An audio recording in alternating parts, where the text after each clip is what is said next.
Assalamualaikum warahmatullahi wabarakatuh. Alhamdulillah, salatu wassalamu ala rasulillah sayyidina Muhammad ibn Abdillah wa ala alihi wa sahbihi wa ala. Subhanaka la ilma lana illa ma 'allamtana innaka antal alimul hakim wa tub 'alaina innaka antat tawwabur rahim. Rabbi shrah li sadri wa yassir li amri wahlul 'uqdatam min lisani yafqahu qawli. Nawaina ta'allum wa ta'allim wa naf'a wal intifa' wa tadhakkur wa tadhkir wal ifadah wal istifadah wal hatha ala tamassuki bi kitabillah sunnati rasulih wa dilala ala al-huda wa du'a ila al-khair ibtigha' amradatillahi wa qurbihi wa thawabih. Masyaallah ikhwan dan akhwat muslimin sami'an fil jiwar. Alhamdulillah, bersyukur kepada Allah Subhanahu wa taala yang masih memberikan kita nikmat iman dan Islam serta nikmat kesehatan dan kesempatan sehingga kita dapat tetap menjalankan ibadah berpuasa pada hari ini dalam keadaan sehat walafiat, yang mudah-mudahan Allah Subhanahu wa taala tetap membuat kita semua istiqomah dalam kebaikan di hari-hari dan waktu-waktu yang mulia ini. Salawat dan salam senantiasa kita sampaikan kepada Nabi kita Nabi Muhammad sallallahu alaihi wasallam serta para keluarga, sahabat dan usianya hingga akhir zaman kelak.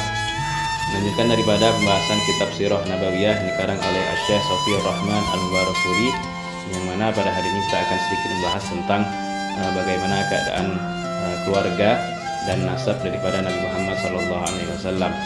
Yang pada kesempatan kali ini kita akan membahas tentang keberadaan daripada ayah serta kakek-kakek dari Nabi SAW yang kesemuanya memiliki kedudukan yang sangat mulia di kalangan masyarakat bangsa Arab pada hari itu.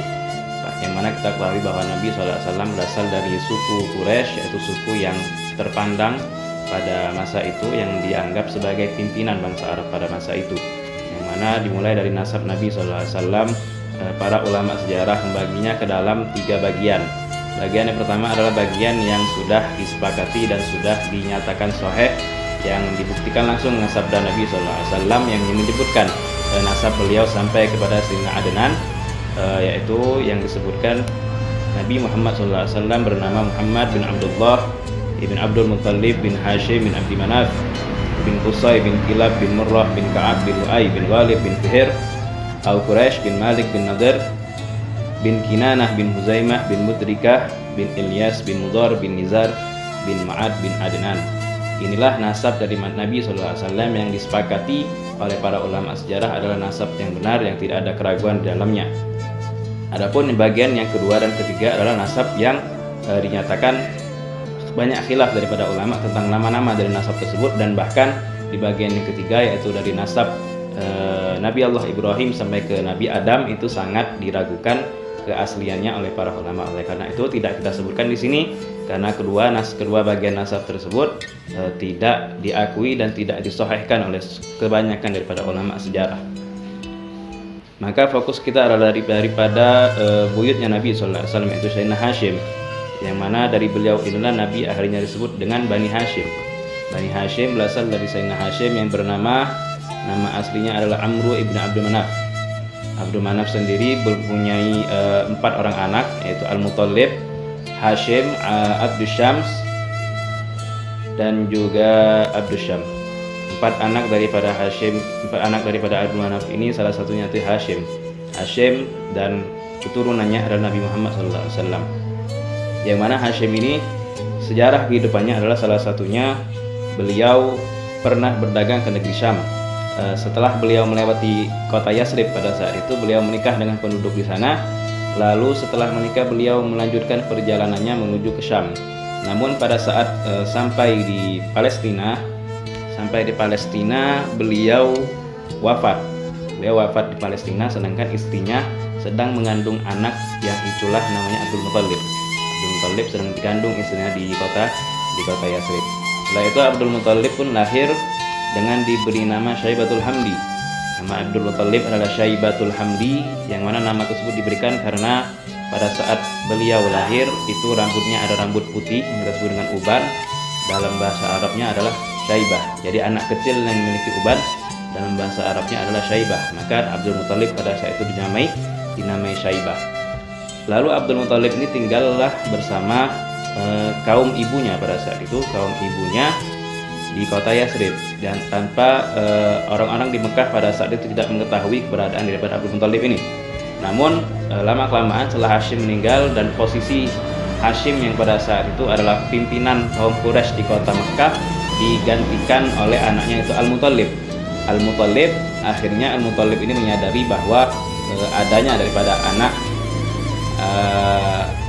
Hashim yang lain yang bernama Abdul Muthalib ini. Jadi Al-Muthalib sebagai saudara Hashim yang menggantikan posisi Hashim pada saat itu mengunjungi daripada Abdul Muthalib pada saat yang ada di Yasrib dan minta izin kepada ibunya untuk membawa daripada Syaibatul Hamdi ini untuk dibawa ke Mekah dan menjadi pimpinan nanti di kaumnya.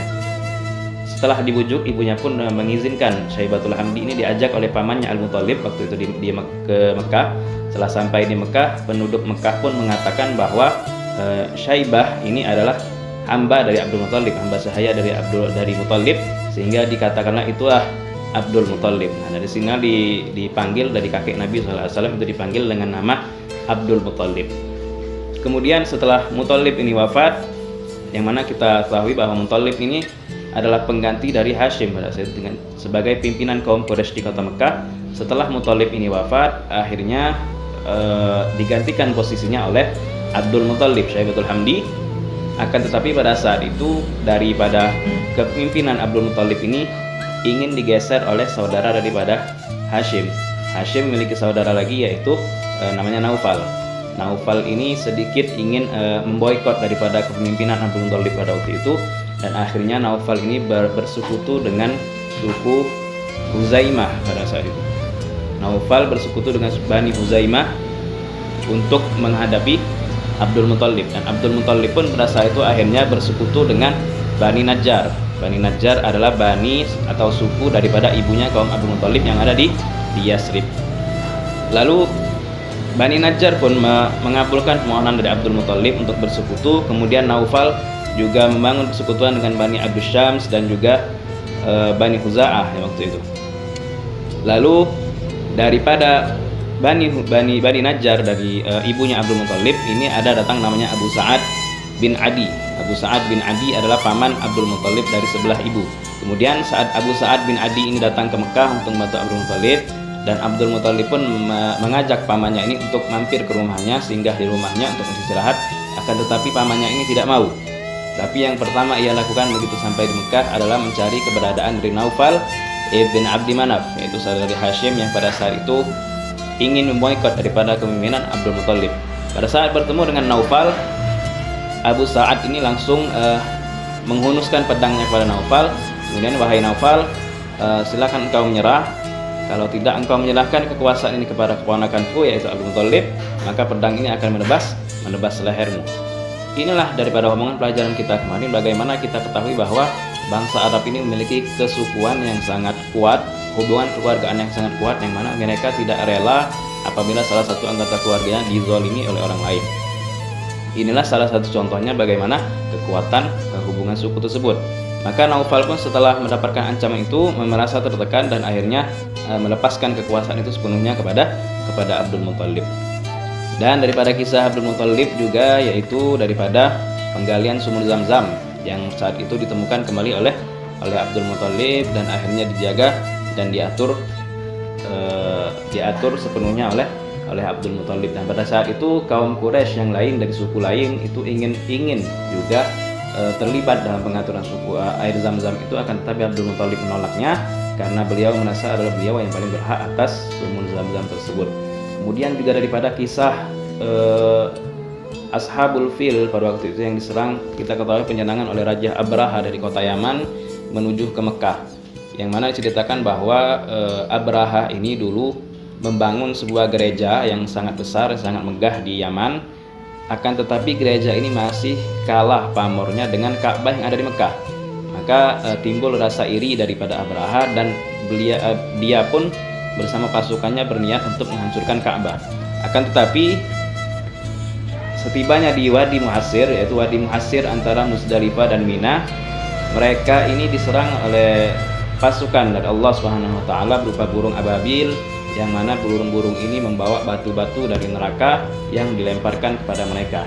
Diriwayatkan bahwa batu-batu ini sudah memiliki nama-nama pasukan yang ada di bawah. Jadi batu yang menimpa mereka adalah batu yang bertuliskan nama-nama mereka sungguhnya. Dan juga dikatakan bahwa apabila batu ini sudah sampai kepada mereka, batu ini pun menembus daripada kepala mereka dan langsung keluar dari duburnya, dengan keadaan dalam tubuhnya ini sudah hancur lebur gara-gara batu yang panas tadi. Itulah siksaan Allah Subhanahu wa taala kepada ashabul fil ini. Dan mengenai tempatnya itu Wadi Muhassir, sampai sekarang pun dikenal sebagai tempat yang berbahaya, yang penuh dengan kutukan katanya. Jadi kalau seandainya jemaah haji itu berjalan dari Muzdalifah ke Mina dengan jalan kaki, pada saat sampai di Wadi Muhassir itu disunnahkan untuk berjalan dengan cepat, karena Wadi Muhassir adalah tempat di mana ashabul fil diazab oleh Allah Subhanahu wa taala. Nah, dari peristiwa gajah ini Allah SWT menunjukkan kepada orang-orang pada saat itu bagaimana kemuliaan Ka'bah sebagai bangunan suci yang dibangun oleh Allah, yang diperintahkan oleh Allah SWT untuk umat muslim beribadah yang berpusat kepada Ka'bah ini. Terus Abdul Muthalib ini punya 10 anak laki-laki, yaitu Al-Haris, Al-Zubair, Abu Talib, Abdullah, Hamzah, Abdul Lahab, Al-Ghaidak, Al-Muqawwin, Sofar, dan Abbas. Ada juga yang mendapat anak beliau ini ada 11 yang ditambah dengan Qasam. Ada juga yang mendapat bahwa anaknya ada 13, ya, ditambahkan dengan Abdul Ka'bah dan Hajlah. Tapi pendapat yang lain mengatakan bahwa Abdul Ka'bah adalah Al-Muqawwim dan Hajlah adalah nama lain dari Al-Ghaidak. Sedangkan Qasam tidak didapatkan nama anak Abdul Muthalib bernama Qasam. Sedangkan anak perempuannya ada 6, yaitu Ummul Hakim, Barrah, Atiqah, Sofiyah, Arwah, dan Umaymah. Itu adalah anak-anak dari Abdul Muthalib. Kemudian dari anak Abdul Muthalib ini yang menjadi ayah daripada Nabi SAW adalah Sayyidina Abdullah bin Abdul Muthalib, yang merupakan ayah dari Nabi SAW.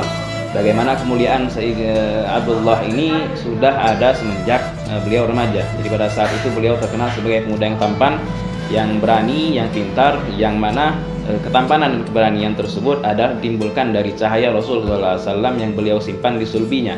Karena Allah SWT setiap menitipkan daripada cahaya Rasulullah ke dalam sulbi-sulbi kakek moyangnya, maka kakek moyangnya tersebut menjadi orang-orang terpandang yang disukai di kalangan masyarakat pada saat itu. Bagaimana katakan Abdullah ini banyak sekali daripada wanita-wanita Quraisy pada saat itu yang menginginkan dijadikan istri oleh Abdullah, tetapi beliau menolaknya, dan sampai akhirnya beliau mendapatkan dari Sayyidah Aminah binti Wahab. Aminah binti Wahab adalah yang pada saat itu juga merupakan wanita terpandang dari kabilah Bani Zurrah, karena ayahnya itu Wahab ibn Zurrah. Wahab ibn Zurrah adalah pimpinan dari kabilah Bani Zurrah waktu itu. Aminah binti Wahab bin Abdi Manaf bin Zuhrah bin Kilab, ya. Jadi Wahab ini adalah pimpinan dari Bani Zuhrah pada saat itu, yang menyebabkan Aminah ini juga menjadi salah satu wanita terpandang pada saat itu. Nah, suatu kejadian yang unik di sini adalah bagaimana Abdullah sebelum dia menikah dengan Aminah sangat digandrungi dan disukai oleh para wanita di saat itu. Akan tetapi setelah beliau menikahi Aminah ini, dia pun tidak dipandang lagi oleh orang-orang pada saat itu. Karena apa? Dikatakan bahwa cahaya Nabi SAW, Nur Muhammad SAW itu sudah berpindah ke Siti Aminah radhiyallahu anha. Nah, mengenai sedikit tentang ayah ataupun kakek Nabi SAW, bagaimana beberapa orang sempat berselisih bagaimana keadaan dari ayah dan kakek Nabi SAW pada saat ini, apakah mereka di neraka ataupun di surga. Maka para ulama Ahlus Sunnah wal Jamaah mendapat dan meyakini bahwa seluruh kakek moyang Nabi SAW, baik itu ayahnya, kakeknya sampai ke atas, adalah orang-orang yang taat pada agama Nabi Ibrahim alaihissalatu wassalam. Sudah kita sampaikan di pertemuan-pertemuan yang sebelumnya, agama yang lurus yang dibawa oleh Nabi SAW, yang mana orang-orang ini disebut dengan as-sabiin. As-sabiin adalah orang-orang terdahulu sebelum Nabi SAW, akan tetapi mereka istiqomah dengan agamanya Nabi Allah Ibrahim alaihissalatu wassalam. Rasul SAW pun lahir di tengah keluarga Bani Hashim di kota Mekah pada hari Senin pagi. Kalau di kitab ini disebutkan pada tanggal 9 Rabiul Awal di permulaan tahun gajah, atau 40 tahun setelah kuasaan Kisrah Anushirwan, atau bertepatan dengan 20 April tahun 571 Masehi. Akan tetapi di referensi yang lain bahwa disepakati Nabi SAW lahir pada tanggal 12 Rabiul Awal tahun gajah. 12 Rabiul Awal tahun gajah pada hari Senin pagi, itulah tanggal lahir Nabi SAW. Juga diperselisihkan bagaimana tahun kelahiran beliau. Ada yang mengatakan sebelum tahun gajah, sebelum terjadi penyerangan. Ada yang mengatakan sesudah terjadi penyerangan. Bahkan ada yang mengatakan puluhan tahun setelah penyerangan gajah baru Nabi SAW lahir pada tanggal 12 Rabiul Awal di tahun tersebut. Salah satu tradisi yang berlaku di masyarakat Arab pada saat itu adalah orang-orang di kota Makkah menitipkan bayinya kepada orang-orang pedalaman, khusus di tengah Bani Sa'ad. Bani Sa'ad di kalangan masa Arab itu terkenal sebagai kalangan yang tempat penitipan daripada bayi-bayi orang Makkah untuk dititipkan kepada mereka. Alasannya adalah karena kondisi masyarakat yang masih alami dan air susu dari wanita-wanitanya yang dikatakan masih sehat, sehingga bagus untuk tumbuh kembang bagi anak-anak yang ada di kota Mekah. Maka Nabi SAW pun sudah menunjukkan keberkahannya daripada waktu itu, yang mana pada saat itu wanita-wanita dari Bani Sa'ad ini berjalan di kota Mekah dan sudah mendapatkan bayi-bayinya, kecuali Nabi Muhammad. Nabi Muhammad ini tidak diinginkan karena beliau adalah anak yatim yang diyakini oleh orang-orang dari Bani Sa'ad kalau dia anak yatim berarti upah yang akan diterima juga kecil. Akan tetapi Sayyidah Halimatus Sa'diyah yang ditakdirkan oleh Allah Subhanahu wa taala sebagai ibu susu Nabi sallallahu alaihi wasallam tetap ingin mengambil anak ini karena beliau tidak ingin kembali ke desanya dengan keadaan tangan kosong. Dan subhanallah, Allah Subhanahu wa taala memberikan suatu kenikmatan yang buat beliau Sayyidah Halimatus Sa'diyah ini, bagaimana unta yang beliau gunakan untuk berangkat dari Bani Sa'ad ke kota Mekah yang awalnya letih, lesu, tidak ada susu, tidak ada air dalam unta tersebut. Beliau pun juga bersama suami dan anaknya juga dalam perjalanan yang sulit. Akan tetapi setelah beliau mengambil Nabi SAW, untanya menjadi segar, banyak susunya, dan bisa beliau manfaatkan dengan anak dan suaminya sebagai perbekalan di jalan untuk kembali ke desanya. Bahkan semua rombongan dari Bani Sa'ad waktu itu terheran-heran melihat unta Sayyidah Halimatus Sa'diyah yang awalnya sudah sangat lemah, sudah tidak ada tenaga, tetapi setelah mengambil anak ini menjadi kuat.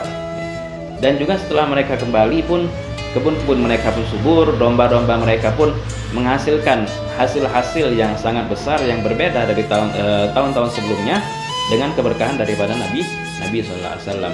Dan di sini juga terjadi peristiwa pembelahan dada oleh malaikat Jibril kepada Nabi Muhammad SAW yang disaksikan langsung oleh Halimatus Sa'diyah pada saat itu, yang membuat beliau pun semakin heran-heran melihat anak ini, kenapa dengan anak ini.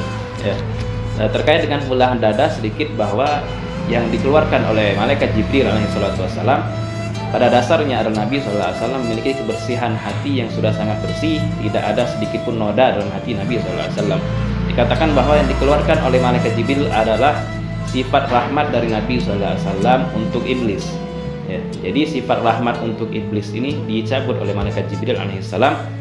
Kalau saja sifat rahmat untuk iblis ini dari Nabi SAW tetap ada, maka iblis pun bisa mendapatkan syafaat dari Rasulullah SAW dan diampuni dosanya oleh Allah SWT. Maka malaikat Jibril pun tidak ingin, Allah pun tidak ingin terjadi hal itu. Maka sifat rahmat terhadap iblis yang ada di dalam hati Nabi SAW pun diangkat oleh malaikat Jibril dan dibersihkan pada saat usia beliau yang dikatakan di sini sekitar 4 tahunan.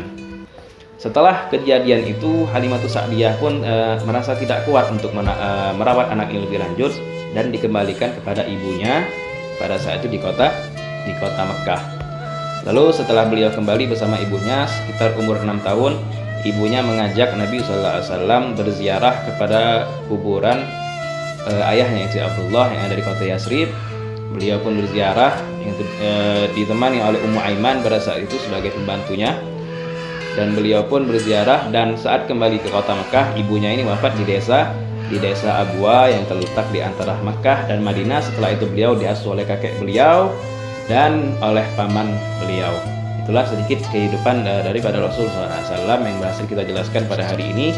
Mudah-mudahan manfaat bagi kita semua, dan mudah-mudahan kita dapat mengambil pelajaran yang penting dari kehidupan Nabi SAW di awal-awal kehidupan beliau SAW, bagaimana beliau ditinggalkan oleh ayahnya, ditinggalkan oleh ibunya, ditinggalkan oleh kakeknya, dan akhirnya kembali ke asuhan dari paman beliau. Mudah-mudahan kita semua mendapatkan manfaat dari pelajaran pada hari ini dan dapat mengamalkan apa-apa yang dapat kita pelajari. Amin ya rabbal alamin. Wal afu minkum. Wassalamualaikum warahmatullahi wabarakatuh.